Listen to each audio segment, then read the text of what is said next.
that a topic that evolves quite quickly in Central Virginia? Give the show a like and a share anywhere you are watching. Give it a like, give it a share anywhere you are watching. And we will gladly take your questions on a July Monday in Charlottesville. I was thinking May. I mean, is it July? It was pretty humid yesterday. Oh man, it was. Oh my gosh. How about on your bike ride there? I mean, it was awesome. That was, you couldn't have picked a better day to put 45 miles in Richmond. So it was pretty good. Yeah, no wind. I connected with a couple of guys that were maybe 20 years younger than me, so I let them sit in front of me and pull me, so they blocked the wind. And I took elder's privilege and said, "Now you guys take the front, and I'll take the back." And I PR'd though. I did my best time ever. That's awesome. That is absolutely awesome to hear.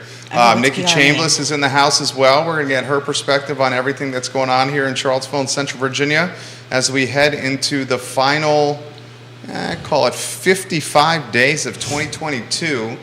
Deals that are closing now, or deals that go under contract now, are right on the cusp of potentially closing in 2022, maybe getting pushed to 2023. So we're about maybe what would you guys say, a week away from, maybe 14 days away from deals no longer closing in 2022? It's interesting. The days on closing have creeped down a little bit. It used to be 45. Now it's around 30. So, look, if you write something in the last couple of 3 weeks of this month, you should be able to get it closed by the end of the year. But, a lot of that depends on, will the closing folks stay open or close during that Christmas week? Yeah, we lose. How much would you say we lose before we start the show with Thanksgiving and Christmas and New Year's? You're talking about weeks? Yeah, we days? lose 2 weeks. I think collectively 10 business days? Yeah, I'd say 10 business days. Yeah, 10 business days. All right, Judah, we can rock and roll when you're ready, my friend. Ooh, questions and comments coming in. Ooh, I love case that. Study. Case studies are good. Let's do it, J-Dubs.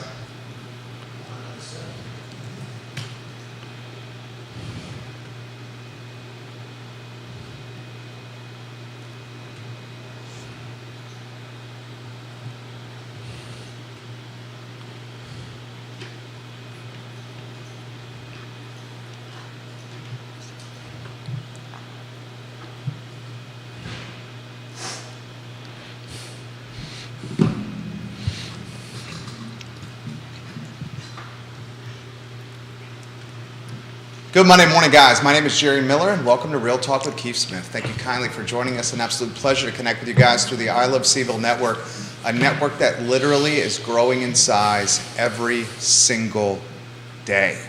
We are live in Charlottesville, Albemarle County, Central Virginia, the Commonwealth, the country, and the world. We're presented by Keller Williams Alliance and Yes Realty Partners. And if you look at the screen, you will see the brands that you can count on to get you to the closing table and help you make your real estate dreams a reality. Today's show is live on every single social media platform known to mankind. It's archived wherever you get your podcast and on realtalkwithkeithsmith.com. Judah Wickower is our director. If we can go to the studio camera and welcome our panel of experts, Nikki Chambliss and Keith Smith. Friends, good Monday morning. Good Monday morning. Hello, good Monday. morning, We got to see each other twice this weekend. It's great. Yesterday when you were playing music at Cunningham Creek Vineyard. Yes. Where is that? Lovely place. Oh gosh.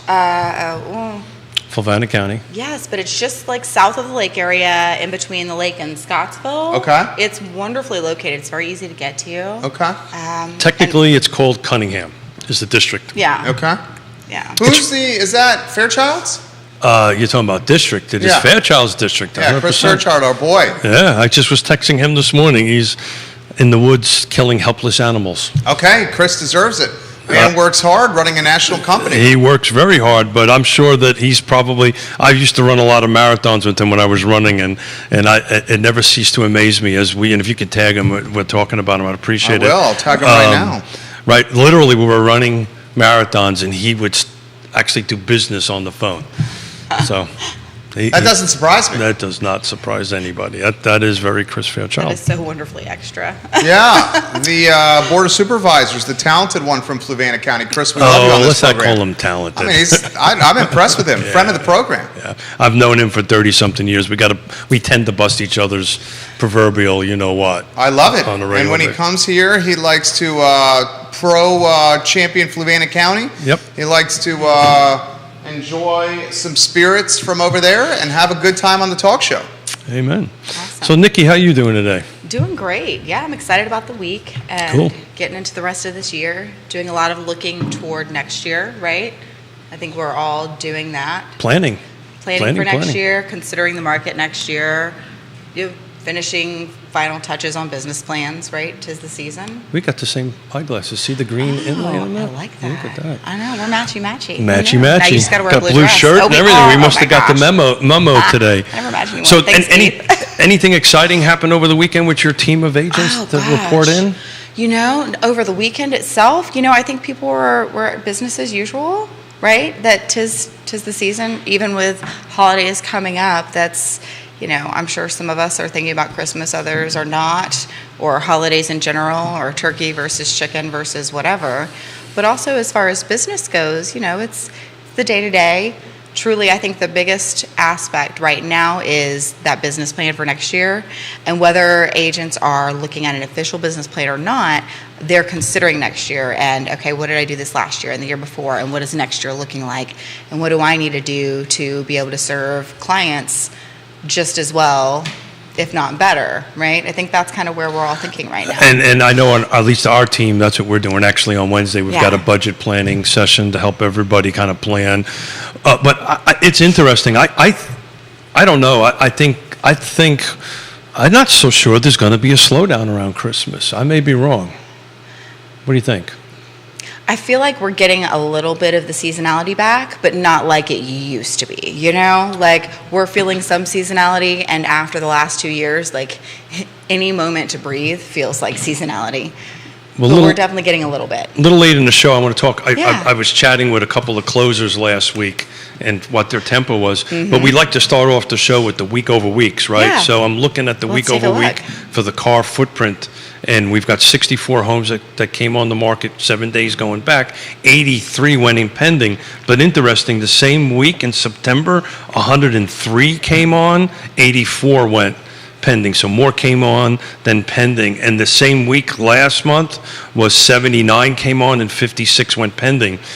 In the last just those 1 week snapshots in the last 3 months, that's a pretty big switch, right? Yeah. So what do you think's going on there? Well, I do think part of it's the seasonality, part of it is the interest rate, right? It's Obviously. Right? Definitely, of course. It's definitely the interest rate. But I will say, so a But lot of the agents but are... the pendings are up.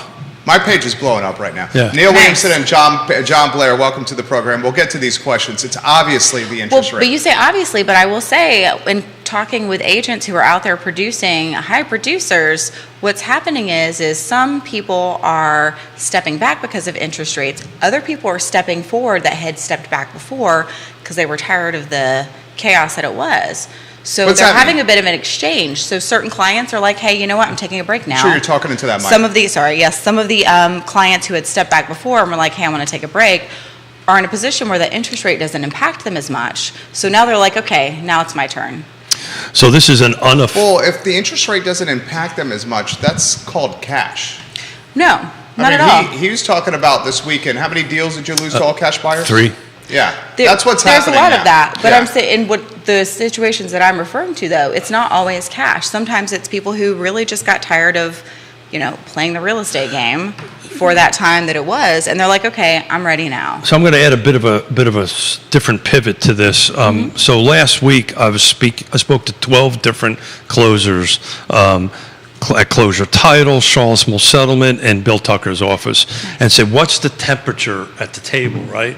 And because I wanted to understand, because the last couple of weeks, the pendings have been much higher than the market's coming on. I think cash has a lot to do with that. No doubt. Oh, But yeah. the reason I want to talk to the closers, because those are loan deals, right? They're typically loan deals on that. That doesn't mean it isn't cash, but typically loan. I'm I'm following the neighborhoods I follow here. Cash is dominating. yeah. I mean, like, who's going to take, if you have a cash position, Who's going to go and jump into a 7.3%, 7.4% mortgage? But yeah, no, there's no reason to. Or maybe there is, I mean, but that's more than that's a not car the loan. usual thing, right? Yeah.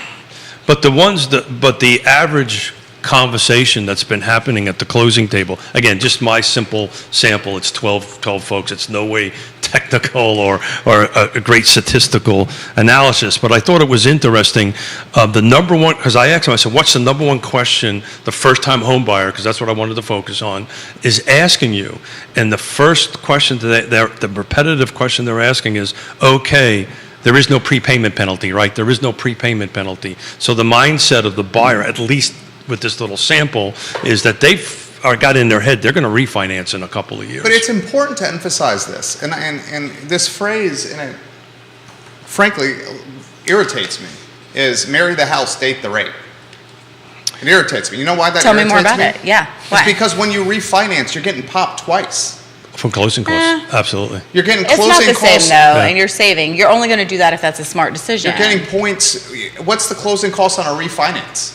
2 to That's- 3 points? Anywhere between 1 and 3. It depends. It depends. I mean, so if 1 and 3 in a refinance at a $500K home, you're talking about $12,000 to $15,000. Well, I will say some of the local lenders right now are telling people, hey, if you're buying now and the rates drop and you're ready to refi, and I don't know the exact it's a specifics of 2-1. this, It's right? a 2-1 deal. Then they are giving a discount on those closing costs or To helping what? cover Like it. giving them a half a point I discount? have no idea, but I mean, you're anything's still better. talking like a 5-figure transaction here. Yes, but how much is that drop in interest rate saving you over, I don't know, 25 years of a mortgage? So 25 years? If you're getting a 30-year mortgage, let's Oh, say I- 5 years in is when you've got 25 years left. But the average person stays at home 10 years. no, whoa. And now I have some new data for Wait, that. is it 11? No, it's you'll be surprised. So the 2022 Profile Home Buyers and Sellers report came out. So this is important. This is from June of 21 to July of 22, right? And they've been doing this since 1981. Two things that, and it's 150 pages, 47 pages. So I'm still reading through it. I'll read from it. Unfortunately, the share of the first-time home buyers shrunk to the smallest share since data collection in the profile of the home buyer. So since 1981, the first-time home buyers shrunk down to 26%. I don't have last year's on it, but I believe it was in the 38% range. It's probably close to 10% down. Interesting question. So what happens is Asperian asks these questions at closing.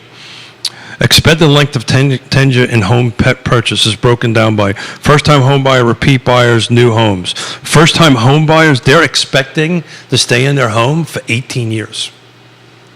They're expecting to stay in their home for 18 years. I just just find went- that laughable. I Like, who can project they're going to be doing something for 18 years? Well, the Can't very well. The Yeah. point I think that's going on, and the repeat buyers of 15, previous own homes is 15, so the median is 15 years. 15 years on that. I think what's happening, it's the psychology of it that's going on, right? People are just going, well, I'm just going to buy my house and stay in it. I think when the next report comes out in March or April of next year, when the actual data comes out, like what is the actual, I think you'll be closer to 10 to 12 years people are staying in the homes. What do you But- think about that, Nikki? So I think I'm wondering what our data specifically for our areas, and I don't know that off the top of my head, but I'm thinking if we're looking at our area and we're guesstimating an average of 7 to 10 years or maybe a little more, we are also in an area where people move quickly. So that means a lot of people really are staying in their homes longer. I know I live in a neighborhood where until the last couple of years, people had stayed in place for quite some time. The Willoughby neighborhood did not have a lot of transition until the last couple of years when our market value finally popped up. It had kind of been a little micro market bubble for quite some time. So I mean, you've got people who really do stay in place. They find the area they want to raise their kids, and their goal really is to not move until that next life change. So I think there's a little balance to be had there. I think for a decent amount of people, the marry the house, date the rate will be beneficial, but it definitely does not apply to everybody. I think we need to I just just- stipulate this. When we say marry the house, date the rate, when you're refinancing, you're going to get popped at a 5-figure charge when you refinance. You and I are on the same wavelength. Okay. I've never liked that, and at the moment, since I'm still the executive producer, we probably will say that's not allowed on Real Very Talk. it's disingenuous. I think disallowing things like that is kind of special. Well, what it does is you've got to explain what it means. That's what I'm saying. Yeah, you've got to You're explain. literally going to get charged. What's the median price of a home in Albemarle County? Oh, I'd have to look. 470 Yeah. some. It's like 470 some. If you even get a half-point discount, say your closing costs on 470K Yeah, are but- 2%. You're talking about $9,400. And so we've had this Okay, discussion on compared previous to what shows. you're going to save on interest. Yeah, so that's the whole thing. And then Come here's on. another thing is, Yeah. what if the rate doesn't move? Yeah. What if the rate doesn't come down next year? Okay, Or so- what if the rate doesn't come down the following year? Yeah, so you're not going to buy a house not being able to stay in it with the rate. You're not planning on, oh my God, I can't stay here if the rate doesn't go up, right? If you buy now and the rate doesn't go up, okay, then you didn't buy at a bad time. If you buy, or it doesn't go down, sorry, wrong words. But if you buy now and the rate does go down, then you have an opportunity there. You do some math and you figure things out. I need to stand corrected. So last year was 34%. This year is 26%. This is national now. This is the first-time home buyers. It wasn't quite 10% drop, but it was worth noting that it dropped. I mean, it's I don't know. I'm all for people saving money, but please realize the marry the house, date the rate means you're going to get closing costs twice. Correct. Yeah. There's closing costs twice, and you have to do the math. And this is why when you and I talked about this, I believe it was Scott. Scott hated that phrase, without a doubt, but and he's in the mortgage business. And I usually counsel clients that you want to pick up a 2% spread, right? That's where the math starts. And who can making- predict a 2% reduction in mortgage rates? Well, I think Mr. Morris thinks that that'll happen the end of next year. I don't know. We shall see. We shall see. shall see. Exactly. We Yeah. shall see. Anyway, there is a bunch of great data in here that I'm going to be spitting out in some future shows because some of the stuff is they talk about why folks bought and the reasons, but I'm still reading through it. I'm not even 20 pages into the 147. And we're talking about the national view, right? This is national. Awesome. Yeah, this is not. Yeah. This is not local. The week over week stuff is very local, right? Yeah, that's good stuff. This is very local. Yes. There was the same week, 2 months going back, there was more coming on than going off, and then all of a sudden the last couple of weeks, because we've been tracking it, is that more have been going into pending than coming onto the market. And, but the volume is dropping, right? 2 months ago it was 103 units. Today it's 64. So- Jamie Turner makes the great spot. This is exactly my point. See, the viewers and listeners are entirely too sophisticated, and they see through this stuff. But He see, that's says- not seeing through. You're underestimating the viewers by assuming that they're not the viewers are on understanding my what it network. means. Yeah. Jamie Turner says, and then what if the values go down? When you Values of what, your refi, house? won't you have negative equity when you refinance? Well, okay, so now we're playing hypothetical what ifs without anything are, behind Nikki, it. with No, the no. mortgage rates dropping. No, then we're evaluating possible futures, right? I don't care about this statement. I do care about some of the specifics that you're saying that without something behind them might not be accurate, right? So when we're talking about the what if it goes down. Thank you, Grayson. I agree with what you just said here as well. Go ahead. No, what did Grayson say? Go for it. He says, Jerry's exactly right. Who's going Yeah. to plan for a refinance when you don't know where the mortgage rates are going to be, and then you're going to have to pay 5 figures out of pocket down the road? That's like 4 or 5 mortgage payments. It's not quite 4 or 5, but it's probably going to be 3 or 4. So, first, no one's buying a house with the intention of, oh my God, I have to refinance. I feel like that alone is the lost point. Is it not? No one's going to buy a house only if they can keep it if they have to refinance. That conversation started because people were like, do I buy now? Do I buy later? We can toss the whole phrase out the window and it doesn't matter. But there's still a conversation around it of what the future looks like. The essence of marry the house, date the rate is that you're going to go refinance the house. No, the essence, when Amanda first introduced it, the whole conversation that happened around that, there were 2 parts of that, okay? If the rates go up, then you've bought at a good rate, and that's great. If the rates go down, then you can refinance. There was no conversation that was, oh my God, buy now because you can refinance later. That was not what it was, and that is how you're presenting it today. That may be what other people are having. I'm only going from my experience on this show. Yeah, so it's... Kevin Yancey, you guys are, Nikki, you're playing hypotheticals about rates. They aren't given. We don't know Yeah. where they're going to be. Well, nobody knows where Can they're I- going to be. I'll just That's throw... a given. Yeah, I'll just throw this out, and those who watch the show know the first time we bought a house, it was at 18%. Yes. And refinanced it several different times because the math just worked out, right? Yes. I was able to, with closing costs, and it started dropping down on that. So, I'm confident that the rates are going to go down. They typically do as soon as everybody says we're in a recession. We've talked about this a couple of times. But look, when you dig into this report, and I just went through it, most of the people bought because of life changes. So life changes happen, right? And you're going to have to buy. But what I was hoping we get into is a little bit of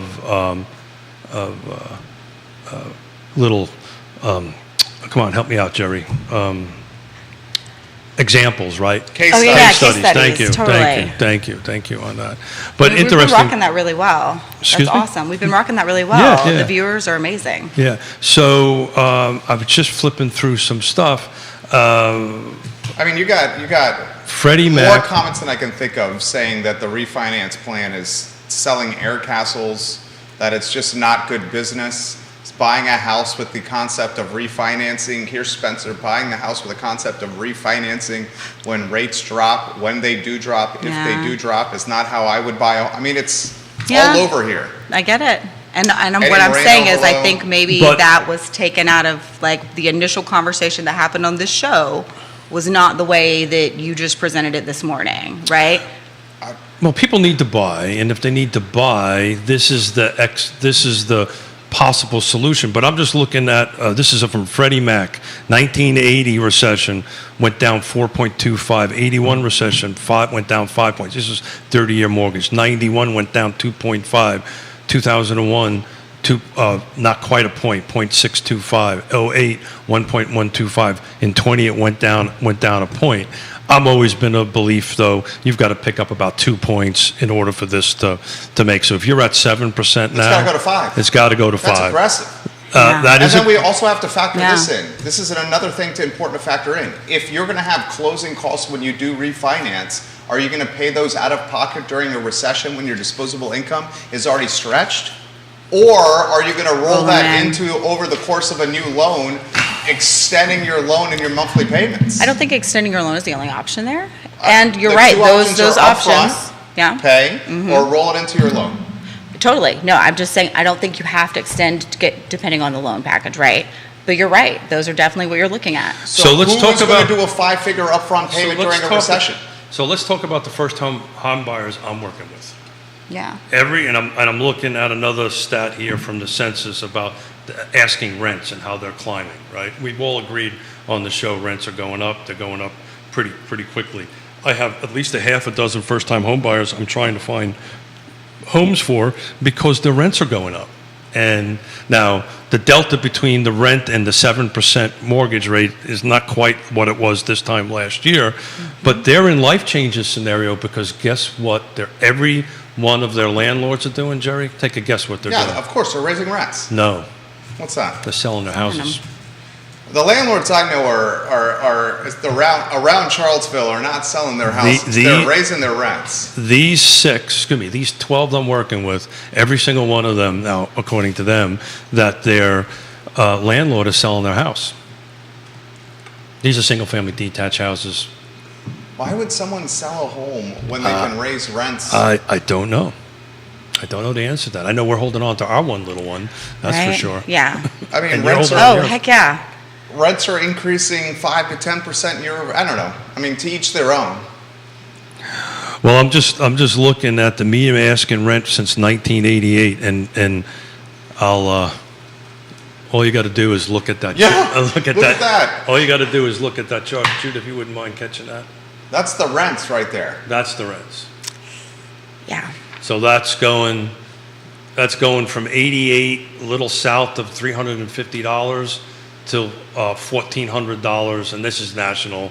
I think the number's a little bit higher. When our higher. area has always had, well, I don't know about always, but from the time that I moved here, rents were a little higher just due to the nature of having the student population we have, right?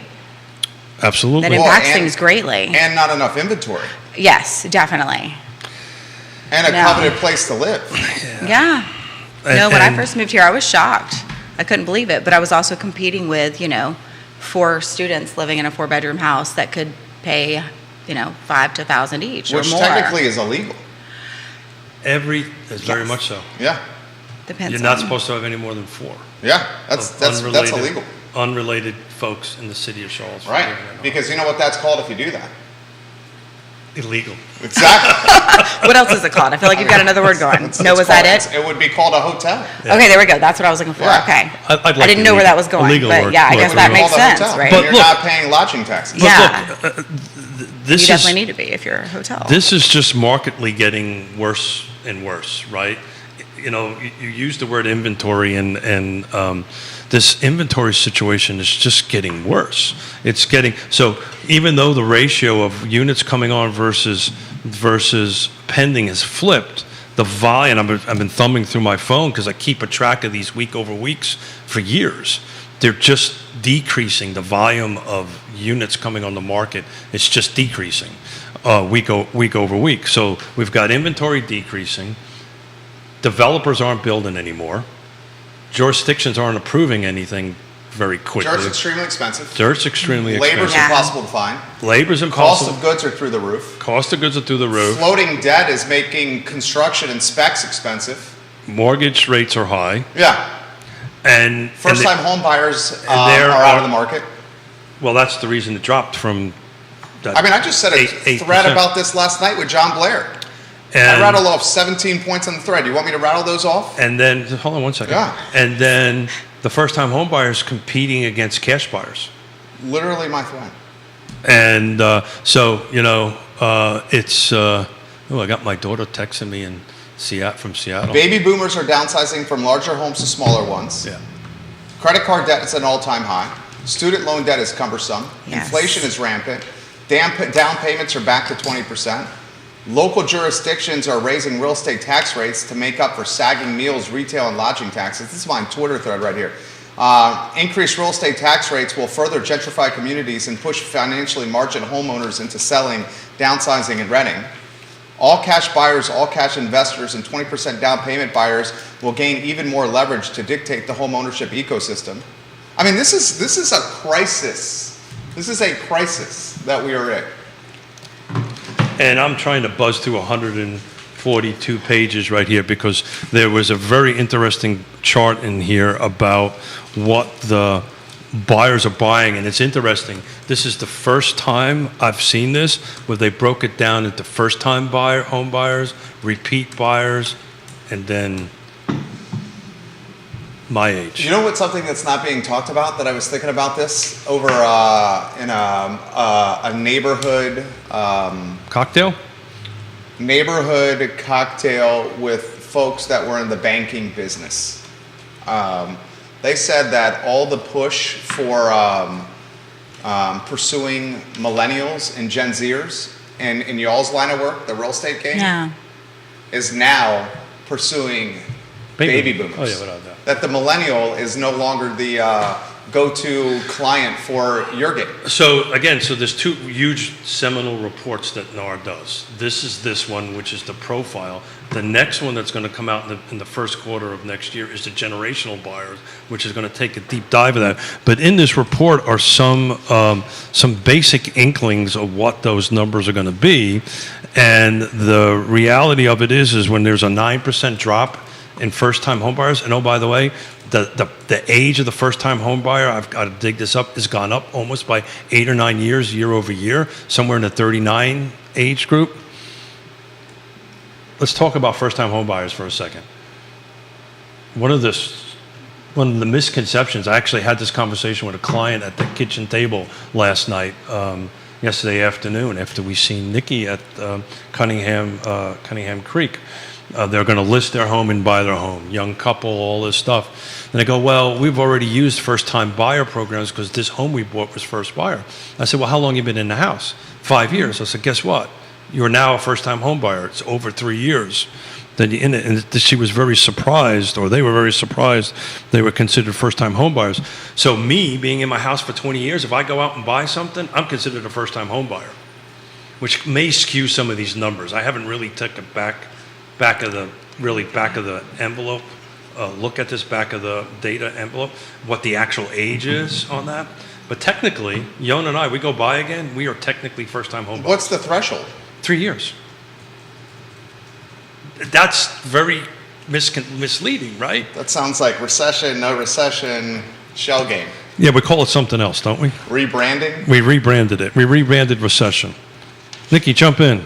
Well, I was just looking up something really quick, and the challenge here is I'm not seeing where it says what the definition of the data is, but it's a 2022 NAR home buyer and seller generational trends that you were referring to. That's last year's. Yeah, but it's the from 2021, right? So it'll be interesting to take a look at 2021 versus what's going to be published in the first quarter of next year.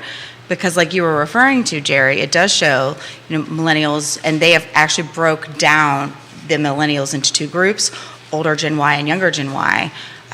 Definitely are the majority of, especially the buyers, whereas the sellers are Gen X and the younger boomers, because they also broke down the boomer category into younger and older. So it'll be really interesting to compare that year over year. Like we definitely need to have that. I don't know what month of that first quarter this gets published, but on one of the shows next year, take a look and see. Yeah, we usually tackle that every year, and I apologize, everybody. Yeah. I'm trying to find this I know you're looking. data on the square footage because These bankers were saying this, that the marketing should pivot and pursue boomers and not millennials For and buyers. Gen Zers for Well, buyers. Yeah. that's who's buying right now, right? And as I said, these 3 deals I lost this weekend were all cash. We were actually representing buyers. They're all divorcees. They're combining households. They have to sell. All these 3 buyers are exactly. And that's why they said it. They've got to sell one house before they can buy, and they lost out because we lost 3 deals all to cash. Yes. No contingencies, 0 contingencies. So it's really depends on what we're doing here. And sometimes it varies, I think, weekend to weekend. Sometimes you can find the right house on the right time and make an offer that has a home sale contingency, and you go under contract, and that's great because you just happen to pick the weekend that someone else that's a cash buyer didn't come in and take a look, right? Size of homes those purchased, first-time variations repeat on it. buyers and buyers of new and previously owned. So they broke it down a little bit different this year. All buyers, medium square footage is 1,800. First-time home buyers, median 1,550.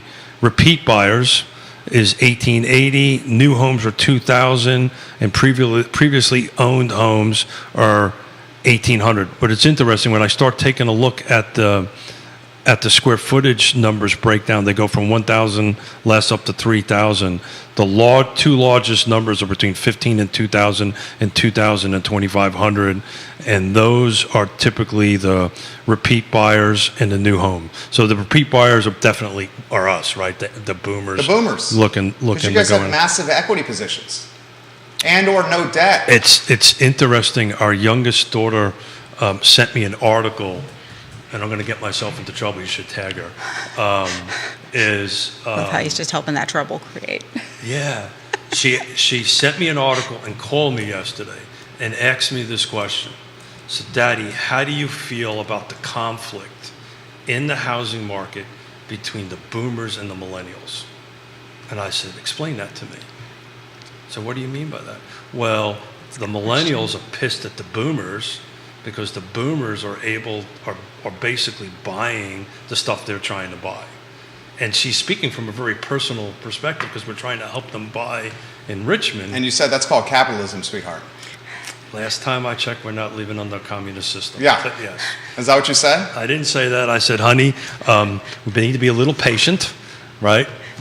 And we start looking, and the right house will come. I will tell you, and I really truly mean this, sometimes you got to lose a couple, and they find one that they love. Yeah. This kind of happens on that end of it, but it was very interesting, that conversation. That She was does- also busting my chops too. Yeah. There was a little bit of that in it, Jerry. What do you think, Nikki? It She feels watched a the lot. show on Friday, and she just continued that whole busting the chops. Friday was a great show. It was a great show.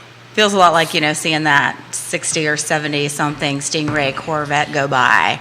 And then, yeah, of course it's an older couple in it because that's where they are in life and living Well, it 'cause up they and can enjoying afford it. it. Yeah. They can afford And it. it's not that younger people can't afford things, but generally speaking, we're in our hustle and it's just a different stage in life. And Yeah, that's exactly what she was asking about related to houses.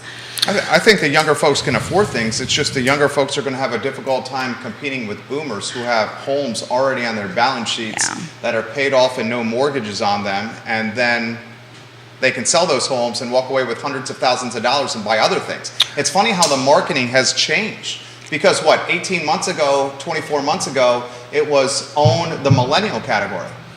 Well, Now, not so much. so what's going to happen tomorrow is about the economy stupid, and He's always talking the election. always follow the money, right? And that's where the market's going. But interesting. So location of home purchased by first-time and repeat buyers. So very interesting. First-time home buyers, 38% of them prefer suburban subdivisions, 29% of them small town, 17 rural area, only 14% were in urban areas. Repeat buyers, and this is something we've been talking about, so we're going to define repeat buyers as me. 40% of them wanted in suburban subdivisions. So this just amplifies the competition between the two buyers. Pretty interesting. It's fascinating. numbers. I find it absolutely fascinating right now. And what I also find fascinating is this, that the inventory shortage, we're all in agreement that we're in a massive inventory shortage now. Yeah. It's going to get worse. You guys know why that inventory shortage is going to get worse? Why? Well, what do you think? Oh, I don't want to answer that question right now. Why the Well, inventory part of it, gets less? 'cause if anything, building is getting harder. There's we don't have, small and medium-sized builders piecing out. yeah. Well, it's more than that. It's what I That's- rattled off, right? So if people are staying in their homes longer, so Mm-hmm. there's less inventory. It's coming back. It's interesting. Characteristics. This is all buyers. Characteristics of home purchased. So you had detached single family, townhomes, cottage, duplexes, and condo. Does anybody want to take a stab what the largest number was? Of townhomes, So total percentage by distribution, in other words, total number of units closed in the last 12 months, well, that's from June to July, right, of detached, they call it detached cottages, townhomes, and duplexes, and condos is the last item. So I've kind of given you a bit of a hint. What's the largest volume of units that sold? I mean, I would Attached. say it's the most affordable. I would say it's Attached. attached product. 80% of detached homes. How is that possible? I'm In just- which I'm- market? Well, this is National, nationwide. Okay. This and is that's why, nationwide. yeah. This is All right. nationwide. This is nationwide. And what it talks about, though, in townhomes, we're down to 3%. And we could probably do a quick search. I would love to see that in Central Virginia. We can actually do Exactly. that, but that's going to be pretty hard to do on the fly, because as we know, our viewers and listeners are very smart. Oh. They will catch me if They're I going to make see through if- everything. if I make a mistake. What do you make of what the comment Kevin Yancey just posted in the feed there, Nikki Chambers? What was that? I didn't see that one. I was The- trying to catch up, but this one that you responded to here? oh, hold on. It's on my Facebook page here. Then we'll get to some of these other comments. We got to a case study coming up as well. Cool. Oh, I lost her already, guys. Will you read it to me real quick? I'm So sorry. while you Oh, got- that's exactly what mortgage brokers are selling as we speak. That Yeah. one? Oh, yeah. So I think the conversation earlier where I was getting at was more of a, that's not what we've been selling on this show. Not any time I've been on here, right? And I realized after we stopped talking, like, you guys are talking more about what's happening in the broader community. And I just super focused in, because I do that. It's, I don't know, just ADD or whatever. But I was focused in on the, I don't know, We're allowed to have validity of this ADD show. on the show, by the way. Thank God, because otherwise I would have been gone a long time ago. We're allowed to have ADD on the I'm show. hoping it's kind of a It makes it superpower interesting. sometimes, except when it's not. But yeah, truly, I was more focused on the conversations we've had here, and I was like, well, that's not what we've said here. And you guys were more of the broader, hey, this is what everybody's saying and the bigger picture. And I don't think you're wrong, and I don't think that's the way to do it, right? Like, I think it's clickbait. I think it's very clickbait, and I'm not a fan of that in any circumstance, really. So what are we calling clickbait now? I don't know what. Just whenever people are just, hey, take a phrase and they use that as their selling tool. Are we not talking about the same comment?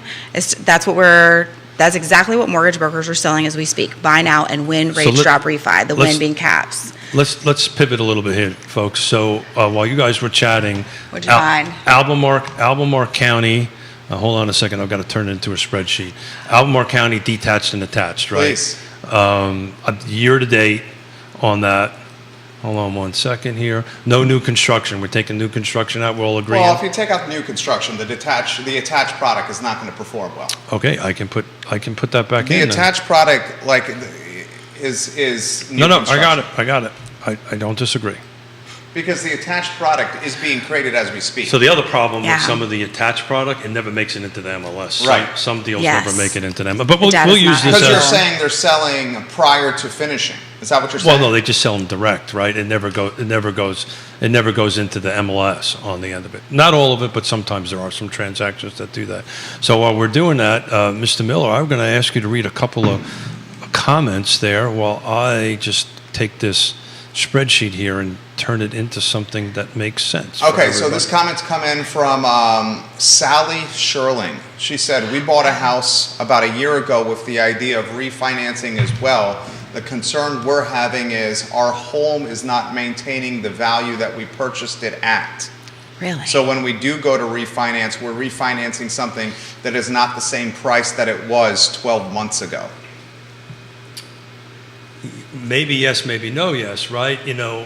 Sally, what are you basing that on? Yes. Historic. Are you basing that on sales on your street, comps of your neighbors? So Please let us know that. So historically, this is a good case study. Historically, we, as everybody knows, I've got a 21-year running spreadsheet. It's somewhere between 3 to 5% depending on where you're at. So even if you pick up 3% year over year, the issue is you're going to have to be there a certain amount of time, right? Plus you're paying down your principal, so your net profit. And this is a show that I've been working on, Jerry, because I actually have a net proceeds sheet that I work with clients that say, okay, you bought here, this is how much you've got left, this is where the market is today, right? When you pay your closing costs, this is what your net amount comes out. It's a little complicated to do in the show scenario, but I think we can break it down into something a little bit more digestible, that we can do that. But it depends on when you bought, right? If you bought today... If you bought at the peak of COVID, Yeah, so I didn't bring them. We got a spreadsheet that you and I were talking about the other day, that if you bought in 19 and you have a 3% year-over-year increase, with the exception, no, actually, right, we corrected it because we had to separate out Wintergreen in Nelson County.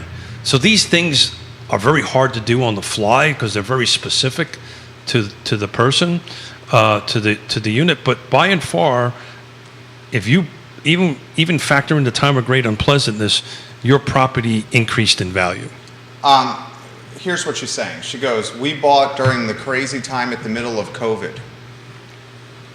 Now the prices seem to have dropped since when we purchased. So is it below the purchase? That's what she's saying. What neighborhood?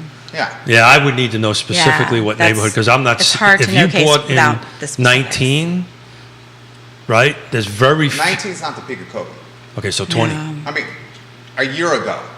A Okay. year ago, you shouldn't need to refinance because your interest rate's not that high a year ago. That's exactly right. At a year Yes. ago, you're probably looking at, Sally, an interest rate that's under 4, Correct. maybe 4.5%, depending on credit score, et cetera. And we sit still. That's Yeah, what you do. totally. You sit tight. Hold it right Yes. there. You sit tight.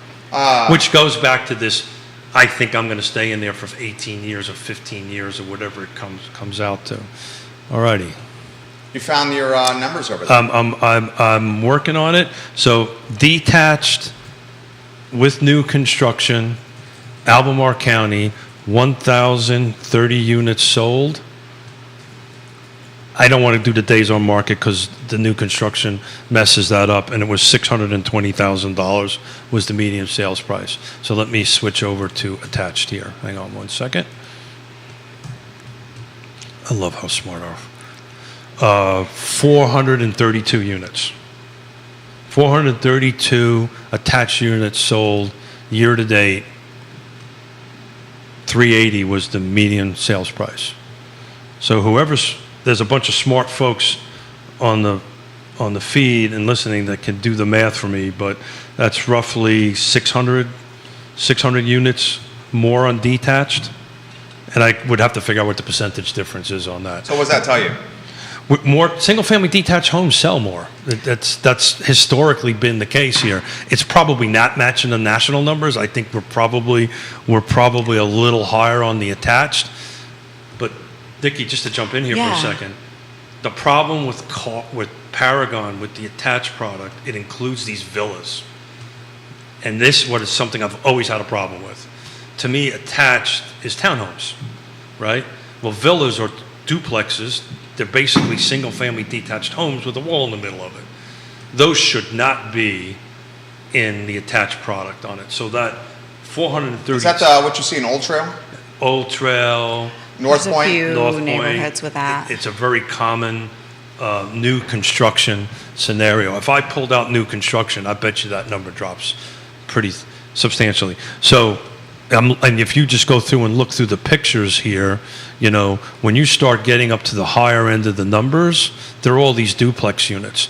They're out in Crozet, Louisa has them. Most of the newer subdivisions has these duplex units. How about this comment that's come in? Wow, we got a lot coming in here. This is from Kevin in Greenwood, Kevin Higgins. When you play a sizzle reel a year from now, after we are past this uncertainty, what do you think your top 3 attributes will be that helped you survive this mess? That's a question for you too, Jerry. Top 3 attributes, Nikki, to help you survive this mess that we're in. You being everyone in general, right? Like You specifically. Me What's going to help specifically. you survive Oh. this mess? Well, truly, skill. I think a lot of anytime you're in this kind of a shift in a challenging market, increasing your skill is the way to level up. Truly. And that skill can mean all sorts of things, like leveraging your time and money. It can mean things like better knowledge about any given topic, right? There's just so much there, but I think skill really is it. It's first of all, Kevin, how you doing today? 3 things that show up on my phone every morning at 5:30: be professional, be trustworthy, and be caring. That's the difference. You know, we're sitting here doing it, right? Live. We're having a very open and honest discussion about the market. We're not trying to scare anybody, right? But the facts are the facts, right? And how can we help people go through their life changes that they have to buy or sell? We're here to help them get through this. So that's our professionalism. You know, we have to be trustworthy. People need to trust us. I can tell you on our side of the table, we're as busy as we've ever been. I don't know why that is. I know why that is. I don't want to be, so what's the word I'm looking for, Judah? So facetious, is that a good word? I don't think that one applies here. No, it doesn't? That means sarcasm. Oh, it doesn't? Okay. Yeah. What are you looking to say? What I'm looking to say is I don't want to be so You don't want to be braggadocious? braggadocious. Thank Yeah. you. I don't want to Yeah. be braggadocious, but you know we're I mean, you're front and center constantly in Central Virginia. we are Yeah. we and I cannot tell you how blessed and thankful I am to everybody at this table, everybody that we work with. We are going to have by far our best year ever in 2022, by multiple times. And it sounds like what you're describing here with 3 potential buyers that didn't have success this weekend, that are also looking to sell their cribs to buy some new homes, that you got some deals already in the hopper for 2023. Yeah, look, so again, the professionals will do well. The folks that are transparent, the people that can trust will do well. And the people that care, that really care about, I can't remember who chimed in. Sally, and she's got feedback on, Yeah. on what we talked about. Sally, you know, we need to care about Sally's situation and what can we Yes. do to help Sally get there. And it may be just giving information and care and at some point that may turn into a transaction. But at the moment, we want to be professional, caring, and trustworthy. And that's how you recover from losing Yes, $17 million. yes. Go ahead. And Keith, I think all three of those have to be combined, right? You can't just have one of those and it No, work well. no. And I'll tell you, I You have struggle to have with all them three every of them. day. So I'm trying to do percentages This here. is her Yeah. feedback here. And Kevin Yancey, Mayor Waynesboro, is all over this. It's around 50%. She says, our interest rates aren't high, but we purchased at the most possible top of our monthly payment that we could afford. Got it. And we had to do that because of the craziness of COVID. Yeah. We were looking then to refinance potentially to get that lower payment down, and we can't do that now. Yeah. No. So this is the A lot of people did that. So this is the caring conversation that we have to have. I don't think anybody at this table can help, right? The reality of it is the interest rates are not going to go below What she has. what she has now. Yeah. The reality also is of it, if she sells, she's only been in the home for a couple of She's years. going to lose money. Uh, She's been at home a year. Well, but also She- she would still have to find another one. well, She's been at home in a year. Once you factor in real estate commission and closing costs, she will lose money. That's And right. on top of that, the home values have dropped. Is there Abs- any chance she's paying PMI? I would hope not, but if she I- is, that's another way to go. again, depending on the specific location and specific circumstances, it may not have dropped. It just may not have gone up that much. It has not gone up enough to offset the cost to close it. Well, I mean, I don't think she's talking about selling because, as Nikki said, Yeah. she has to live somewhere. Yeah. I think what it is, We all pretty I much think need what's that. happened is Well, I was happy for a couple of months about that because we were having the inventory ticking up a little bit. It is going the opposite direction. what's happened is the household budgets are completely at their stretch point. Oh my God, yeah. Well, I and- texted, excuse me, I'm No, go sorry. for it. I No, go. texted, I filled up this morning my LP at my house just because we wanted to do it. It was Yeah. what did I text? It was $4.38, $4.38 I got it a right here. gallon. I got it right here that you sent me. That's insane. 400 and No, or $729, for 100 and some odd, and it was $4.34 a gallon. yeah, $4.34 a gallon. He's talking propane. We guys literally, my wife and I think she's watching, called Tiger Fuel this morning and said, "Can you please get your propane truck to us out immediately? Because the cost of propane is about to go up. Fill up your tanks now. It's not going to get cheaper this winter." That's one way where you can stretch $1 with your household budget. So Nikki, I apologize. I Yeah. interrupted Oh, you. no, Please jump in. the nature is we're all jumping in. So I just think for Sally too, and I think for anybody out there, when you're looking at these things and you're concerned, you don't have to be ready to move to talk to a trusted advisor. Like truly, I think oftentimes we're like, oh, but I don't want to bother them. You're not bothering them. I promise you, if you are, I'm so sorry. Find someone you're not bothering, truly. Well, that's that whole I'm sitting professional- right next to somebody who's really great and available and helps people regardless of whether or not they're buying or not. Not Jerry, not Jerry. Liza. I mean, Jerry's great, but he's also not a realtor. Liza.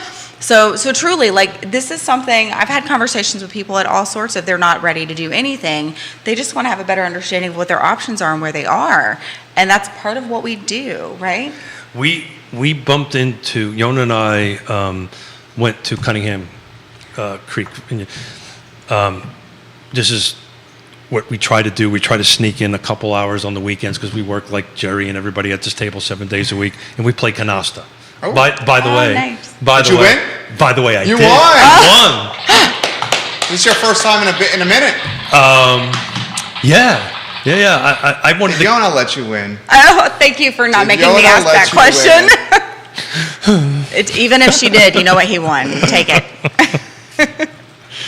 You just ruined it for me. Oh, Jerry. she didn't let you You let win. me ruin it. She's ruined it for extremely me. competitive. I was so, I don't think she would let anybody win, I'm just oh, saying. He's extremely competitive. Without a doubt. So if we're not playing for points, we play for who wins hands, right? Yeah. And whoever wins 3 hands in a row wins. That's what that's what we play for. And I won 3 hands in a row. Ooh. And I went, "Nice job, honey." She goes, "No, we're paying another hand." Yeah, she's very, very, very competitive. And she won that hand, by the way. I'm sure she did. And then the rain came down, and Nikki it needed did. to leave, and It was exciting. but I'll tell you, I'm confident that if we played another 4 or 5 hands, I would have lost that. But you guys had a good time. It's what we do. But the reason I brought it up was we had at least a half a dozen people walk up to us and say, how's the real estate market? So this affects everybody, right?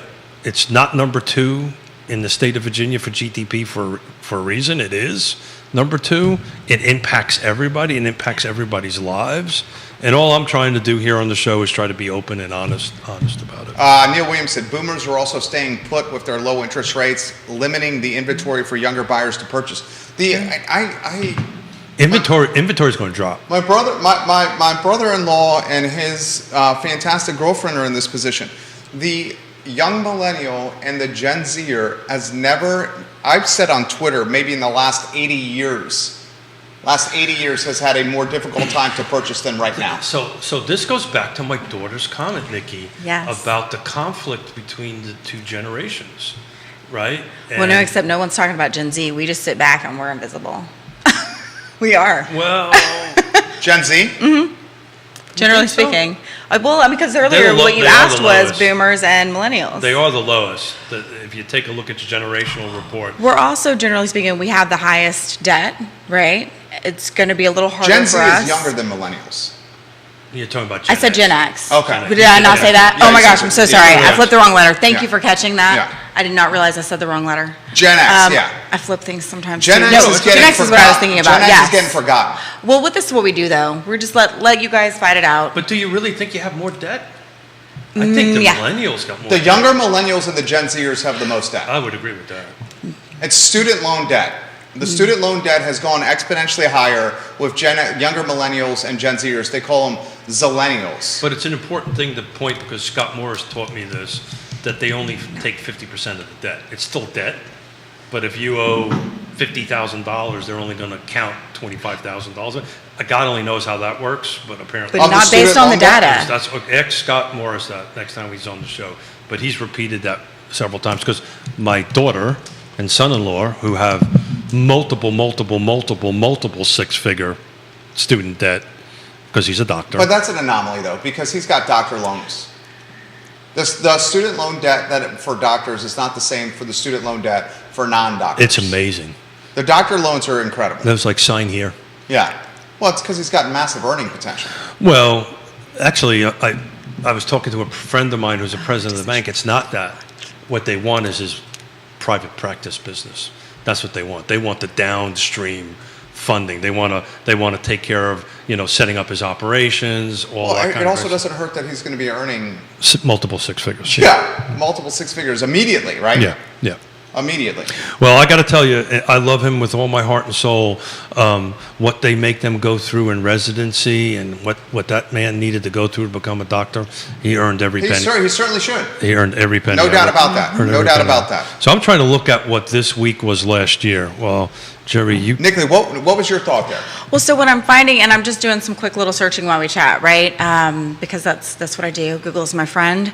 And what it looks like is that truly baby boomers might be the highest as far as the debt, but they also have the highest wealth, right? So that balances out, which is part of why a lot of their debt's probably smarter debt, right?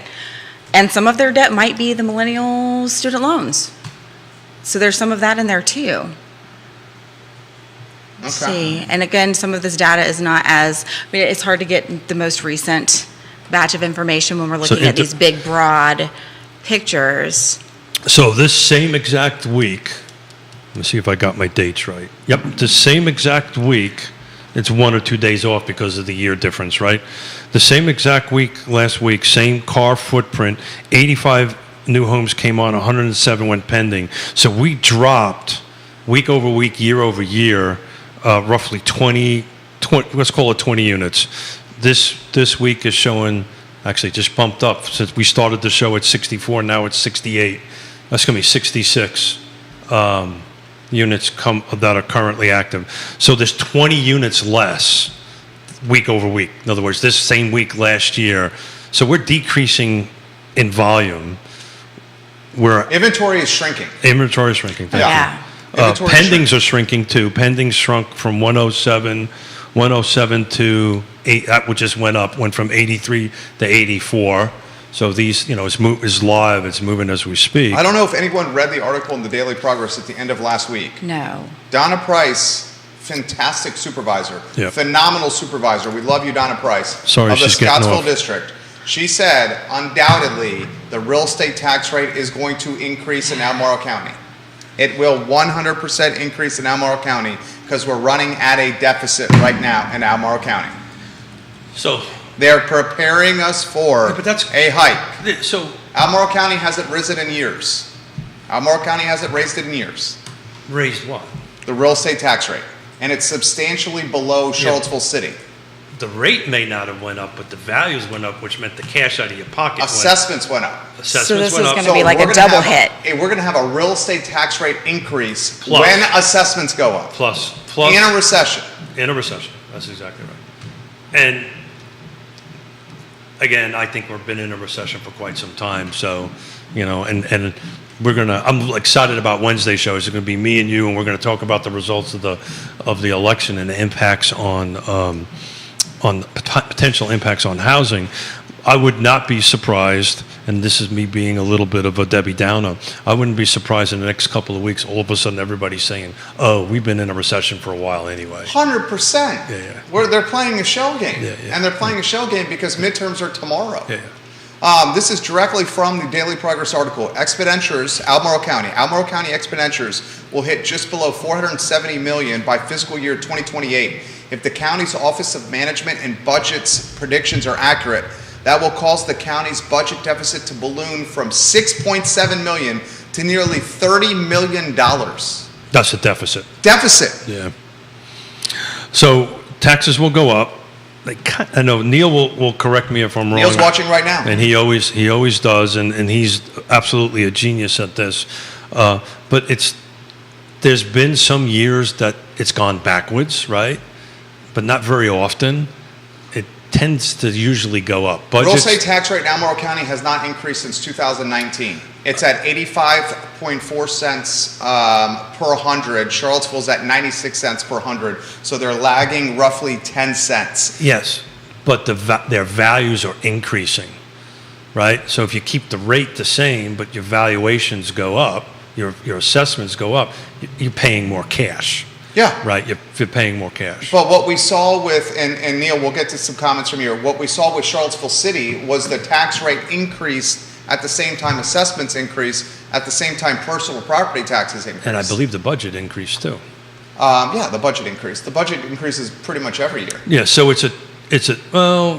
some like our friends. Nelson County's one About of to the say, few. our friends in Nelson County went the other way. Taxes and assessed value and real estate taxes is a triangle, right? Todd Raff, Mr. Nelson County, is watching the program. He's the gentleman from Friday. Thank Blue you very Toad Hard much. Cider. Thank you very much for keeping me straight. Todd Rath, I love the interaction we had on Twitter yesterday with the talented Esquire here in Central Virginia. Talented Esquire. Yeah, there was another talented Esquire that was interacting with us on Twitter. Todd Raff says this, sounds like Albemarle is on the same trade as the Fed Reserve. And he also highlights Nelson County dropped rates when our values skyrocketed in Nelson County. They also did something with the personal property taxes too. Didn't Nelson County not raise that also? I think they did something different, and Todd will be able to fill the blanks on that. But I believe it was two-sided too. It wasn't just personal. It wasn't just real estate. It was also personal property. Nikki, we've been chatting. You jump in here. What's on your mind? No, I was just thinking about the Albemarle County, the real estate tax increase, the real estate tax relief, which is really geared toward elderly. So if you're 65 and And vets. older, and veterans, you have to be a Disabled. certain, You have I to think be it's disabled. 100% disabled, and it's all waived, but I don't know if there's something I in think between. it's 70%, but that may be the federal side. Okay, I'm not sure on that. I do know if you're 100, then you do not have to pay that, but you do have to file to get that. So that is a step that needs to be taken. But if you're 65 and older, then there are a myriad of requirements that aren't crazy outrageous. But if you're not a disabled vet or 65 and older below a certain income, So we talked about that on Friday with Yeah. Neil, or was he Captain America? Captain America. It was Captain America at that time. I believe it was Captain America. The problem with that is, and we're going to start talking about this on the show, Yeah. probably in December a little bit more. We've been talking about it. Please keep a track of your tax invoice that you get in, and that because the window is so narrow, it's only about 30 days. on that end of it. And if you miss it, then you've missed it for the year, and you need to start all over again. So Okay. please keep a close eye on the tax bill. When the tax bill arrives in the mail, read past the number, because there's actually language in there that says how do you, it's contest. Neil, help me out. It's not contest. It's Challenge? challenges. There's an actual formal word that that is used for this. But in essence, you can contest the valuation. Our phones ring off the hook because, for instance, my personal home is valued way more than what the market would pay for it. Every year I fight them in Fluvanna County. Neil Williamson says this: state code dictates assessments must be 100% of fair market value.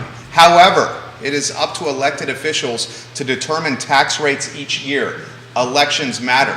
I responded to Neil Williamson by saying, great comment. Economic development must be prioritized by elected officials and those also considering running for office. So his point there is that, and Neil chime in. It's the same thing the Commissioner of Revenue in the city of Charlottesville said. He said personal property taxes on vehicles are going to come out and hammer people, and I have nothing that I can do about this because state code determines I have to value these cars on their fair market value. Yeah, well, that's the old can't do anything different than what the state tells you to do. But what the jurisdictions rule. can do is lower the real estate tax rate and offset. prioritize economic development to help offset the revenue. So Neil, Free Enterprise Forum puts out a bunch of white papers every year, and one of them will either is already out or is about ready to come out. I'm sure at some point in time, and Neil will chime in and tell us when that is. But he generally breaks down the percentage of each jurisdiction towards real estate versus business. In very few of the jurisdictions, the panacea is the 30%, right? 30% is what everybody wants to reach. And very few jurisdictions, at least in our area, reaches that goal.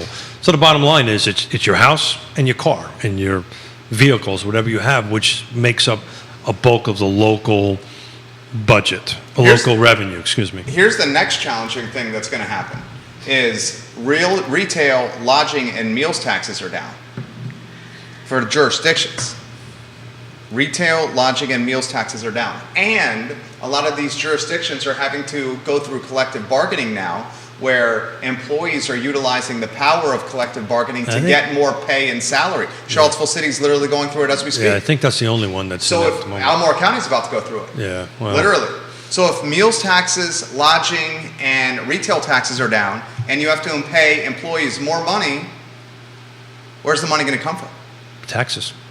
Rooftops. Oh yeah. Unless you prioritize To me, that's economic taxes. development, incremental revenue. Yeah. So let's talk about that, right, Nikki? So Yeah. if we This is my ballywick right I here. love it. if we prioritize economic development, which I agree 100% on, how long do you think that's going to take before it hits the pocketbooks of the average person? To me, I would think that's a really long-term game, right? I mean, even if they switch today, right? What's your question? So what I'm trying to set up here is that this is the long, as It's a long Nikki game. said, this is the long game. If we prioritize economic development today, it's not going to change the impact on residential rates and housing on the residential portion of it, paying for a majority of the local budget. It's going to take years before that happens, and potentially decades. I don't necessarily agree with that. And why not? Well, I mean, Albemarle County just approved a designated outdoor refreshment area, DORA, for Stonefield. That's going to happen Got it. in 30 days. And how much is that going to impact the budget? I mean, it's going to drive new revenue immediately. Without a doubt. I mean, a fantastic band like Nikki's band can play the shops at Stonefield, We have. and they have. Yeah. And they're going to compete directly with the city of Charlottesville's Fridays After 5. And they're going to have Nikki's amazing band at the shops at Stonefield. She has incredibly talented musicians, and she's one of the best front people in all of music in the Commonwealth. People are going to sprint to her to watch her play music, and then we're going to spend money at the shops at Stonefield in So- Albemarle County. So Neil, I know you're watching. What's the percentage of revenue coming from rooftops versus economic development? Let's call it commercial in Albemarle County. And what you're doing and what you're talking about is absolutely moving the needle in the right direction. But in order to pin that needle back to make some substantial impact on the rooftops, it's got to be way more than that. 100%. And that takes believe me, local government moves. And that's why what matters? Elections matter. Well, contested elections matter. So I want to far- add contested to that because Yeah. we have a lot of non-contested. We had 3 on the Board of Supervisors. That's exactly right. We had Jim Andrews, Ned Galloway, and Diantha McKeel run uncontested elections. Jason Howard says, will a majority of the Board of Supervisors in Albemarle County be up for election before the next time they can raise the real estate tax rate, Jerry? Raising taxes by default instead of looking for places to cut spending can't sit well with people as interest rates go up, assessments go up, and the county enters a recession. And the answer to that Amen. is no. No, and you know why the answer is no? Because the next election for local is in November, a year from now, and the budgets will be, this tax rate and stuff will be set in April or No, March the and answer April. is no because Board of Supervisors is only 6 people, and 3 people only come up for election each time. So that's never a majority. Only 3 come up for election every election cycle on the Board of Supervisors. I get that, but you're making an assumption the other 3 won't vote for it, right? So 3's not a majority. 4's a majority. well, that's a whole Pandora's box about, odd versus even boards. I hate even boards. No doubt, because tie means no. It gives the no side an extra vote. Jason Howard, you have Scottsville District, you have Whitehall District, and you have Rivanna District coming up for re-election a year from now. Yes, but let's assume they all go a certain way and have a certain opinion. That doesn't mean the 3 that are remaining won't support them, right? So in other words, you potentially pick up 1 vote from the ones that are remaining, right? Is that making any sense? I do not understand that. So the fact that we're having 3 doesn't mean we're going to end up with a 3-3 board, right? We could potentially end up with a 4-2 if 3 members want to do X and one of the other 3 members agrees with X, then it gets done. So that's the argument. That's the argument for folks that like an even board, right? Because you've got to convince somebody on the other side to come to your side. 3 on 1 vote needs to convince the other side. I personally think it's disingenuous, frankly. I think 7 or 5 is a better number. Did I just confuse everybody? I think you did. Good. I think you did. I think what needs to happen is the Board of Supervisors needs to figure out ways to drive revenue not associated with rooftops. So I'm going back to how you get that done, and how you get that done is you need 4. Business-minded people on the board. You need 4 votes to say yes. Yeah. You need four votes to come up with economic development ideas that are novel and new. And they did that with the Dora. Yeah. So the Stonefield Dora is an example. So the current board can get there. But the question I thought was, is there going to be an election enough time to impact the next tax rate hike? And the answer to that is no. No, that tax rate is going to happen beforehand. So did I misunderstand the question?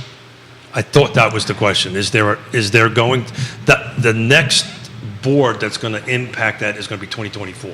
The next board that's going to impact is going to be 2023.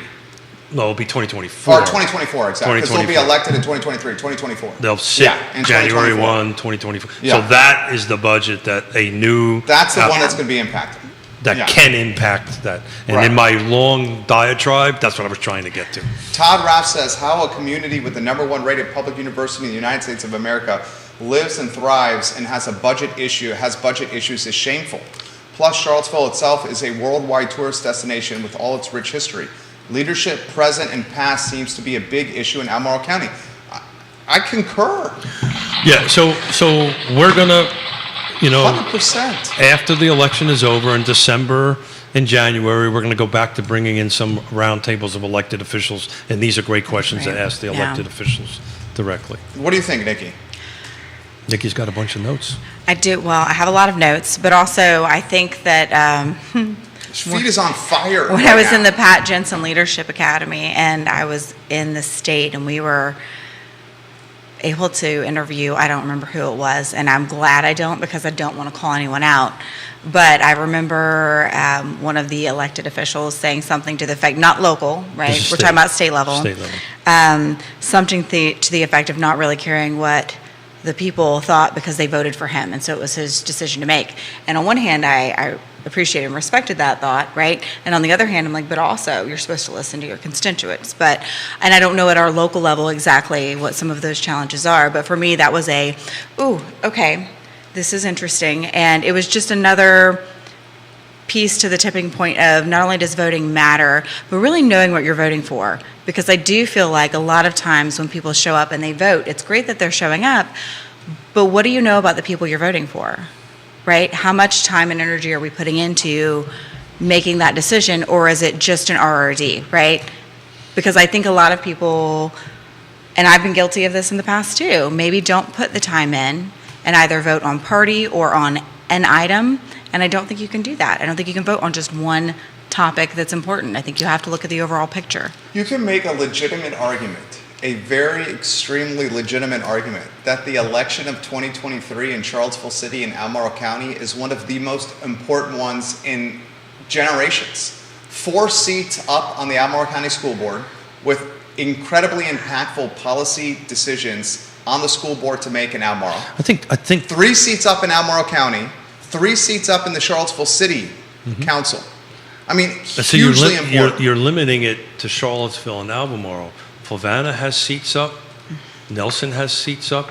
Greene has seats up. 2023 is going to be a pretty impactful local election year Especially across since the we're board. going to be in a recession. Oh yeah, absolutely. That's And the this point whole here. this whole is be interesting. I think this time next year we're going to see that from a local politics end of it, Nikki, a local economy. We're going to see the narrative very much so change, because if this recession takes a deeper dive, It's going to. I don't disagree with that. It's going to take a deeper dive. The conversations are going to change. Yeah, it's going to be less We have to. social issues, and it's going to be more pocketbook. So what did Mr. Carville said? What is it all about? It's about the economy, stupid. It's the economy, stupid. Jason Howard, currently what percentage of county taxes come from taxes on retail sales like the shops at Stonefield? By what factor would those have to increase to take pressure off rooftops and vehicles? And that's the question I'm trying to ask you. Significant, they would have to increase. Yes. Significant, Yeah. Jason. So that's I am actually on the 18th of this month. I'm speaking again at the Virginia Governor's Housing Conference, and Neil's going to sit in my seat and cover for me. Actually, Ned Galloway and myself are speaking there, which is an absolute honor. This would be a great conversation for you and Neil to have. Yeah. About that. You know, one man's opinion here. Pretty good track record on these so far. After today's show, realtors watching the program, and I see a lot of you, your marketing collateral and your marketing vision should be pivoting from millennials and Gen Zers to pursuing baby boomers. Because you're going to be able to get a double dip deal. The sell of their current house and their purchase of your next house. Realtors, hear me out. You should be going after baby boomers now. No, you shouldn't. Millennials are going to be No, priced no, out. no, no. They should Keith be. Smith doesn't want me to tell you that. Go Okay? after. No, I'm gonna be. Go after the baby It's 100% boomers. right. This is what we've been telling our team for the last 3 months. Baby boomers are the bread and butter. Second, When the interest rates drop, it'll flip. that's not happening anytime soon. But I said if. Yeah.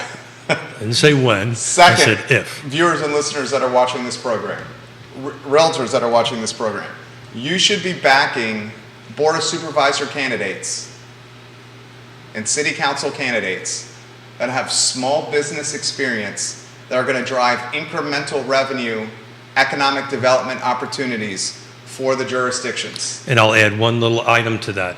Those candidates also have to understand how the system works. Because if you're backing the current legacy candidates that are in play, you're going to get increased real estate tax rates. And that's going to make your job extremely difficult because it's going to make it very unaffordable inventory. I would write that down for all the realtors that are watching this program. And date it and time it. That right there is one of the best sizzle reels in the history of the network. Best history. Interesting. There's another thing I'm tracking, which will get me very much so in trouble. I'm tracking the volume of sales impacted by agents outside of the car footprint. And it's an interesting number to track, Nikki, because historically, and I'm going back 35 years, historically that wasn't the case, right? What would happen is you would get a phone call, I would get a phone call from somebody in Northern Virginia and say, look, I've got this buyer, refer it out to you, and you take it from. They're now here, they're now listing units down in here, and I'm just taking a look real quickly at the recent solds in the last 7 days. Well, you're looking at the ones in our MLS. Then there's ones that are outside the MLS. Which is very interesting and gives local realtors an opportunity to find a deal for their clients, because that was a mistake on everyone's part on the other side. Yeah, my point to add to Jerry's point here is not only is it going to be switching to the boomer, it's where it's the economy, stupid, follow the cash.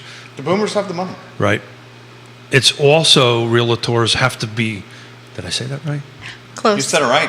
Really? You are. I'm going to go with him. both of you I'm will going to do go it. with him. Yeah, sorry, what he said. But you've got to be an expert on your local market.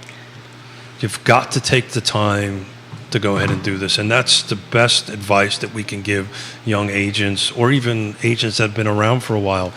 Understand your market, understand what you're in very well. And I know on our end of it, if we have somebody that's going outside of our footprint that we're comfortable Yes. in, we refer it out. Absolutely. Right? All day, every day.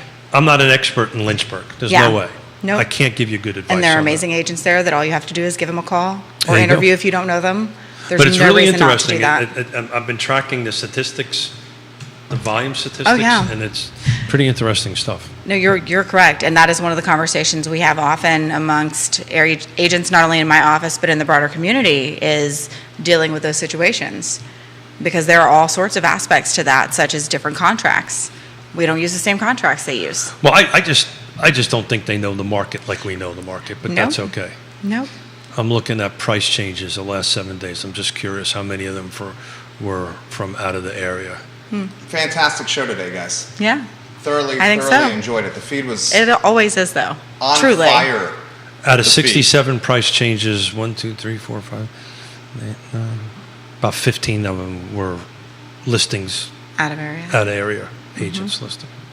Well, and I don't know about the other days. I think you guys are probably on fire on the other days too, but the viewers and the listeners on these Mondays are just amazing. Yeah, I mean, the viewers and listeners across all our shows. Yeah. I mean, Well, they're amazing. I mean, Yeah. a shout out to Todd. You know, he rocked my world on Friday. He corrected you. He corrected me, and, Yeah. and he was 100% right, and I was 100% wrong. You know, I just was looking at it a different way, and he educated me to look at it a better way. I love get following that. him on Twitter, and Num- interacting with Todd on Twitter. Numbers Todd, change, you're so- good people, man. Thank you, You Todd. make great cider. The Monday edition of Real Talk with Keith Smith. Any final closing thoughts? Yeah, I mean, we got into really some heavy stuff here today, which was a lot of fun, you know. But the reality of it is if you need to buy and sell, reach out to a trusted advisor. You know, we will help you, or the trusted advisors will help you navigate through this. Everybody on our partner tabs is part of that trusted advisor ecosystem, to use Mr. Miller's term. Reach out to them. They help you through the process, and we'll get there together. This is about being a professional, caring, and trustworthy. RealTalkWithKeithSmith.com. Nikki Chambliss, show is yours. Oh gosh, I thought you were closing up. I wasn't ready. You're no, closing. like I think it was an amazing show. I think we covered a lot of things. I think it's always interesting hashing through some of the conversations that we have with each other, right? And understanding what the other's talking about. I love the question feed from everyone. It really engages in important topics of the moment, right? And there's always something a little different. Some of it's similar, some of it's overlapping, and week to week there's always something new, and I love it, and I appreciate you all. I've said this more than once. People ask me all the time, why do I do this as often as I do? It absolutely makes me better at what I do.